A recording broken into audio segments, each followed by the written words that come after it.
ជំរាបសួរពុកម៉ែបងប្អូនទាំងអស់គ្នា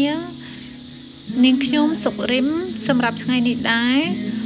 នាងខ្ញុំនឹងមកនិយាយតាក់ទងទៅនឹងការរៀបចំទទួលកូនមាន់សម្រាប់ការរៀបចំទទួលកូនមាន់យកមកចិញ្ចឹមគឺជាជំហានដ៏សំខាន់មួយក្នុងការចាប់ផ្ដើមចិញ្ចឹមមាន់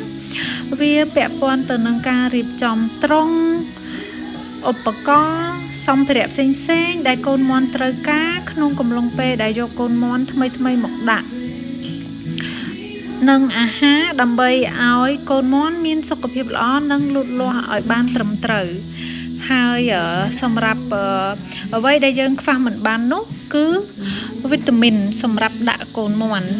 ហើយខ្ញុំក៏មានវីតាមីនមួយប្រភេទមកណែនាំអ្នកទាំងអស់គ្នាដែរគឺវីតាមីន Cholecivit ដែលជាវីតាមីនប្រើសម្រាប់កូនមាន់កូនទានិងកូនក្រួចវីតាមីននេះដែរគឺសម្បូរទៅដោយសារធាតុផ្សំវីតាមីនជាច្រើនដែលជួយនៅក្នុងការឲ្យកូនមាន់មានសុខភាពល្អរាងកាយរឹងមាំការពារ stress ការពារជំងឺឆ្លងផ្សេងៗក្នុងកំឡុងពេលដែលកូនមាន់មានអាយុចាប់ពី1ថ្ងៃដល់30ថ្ងៃដំបូងអ្នកទាំងអស់គ្នាអាចយកវីតាមីននេះទៅប្រើដើម្បីធ្វើឲ្យកូនមាន់របស់អ្នកទាំងអស់គ្នាកាន់តែមានសុខភាពល្អនិងរឹងមាំបានល្អ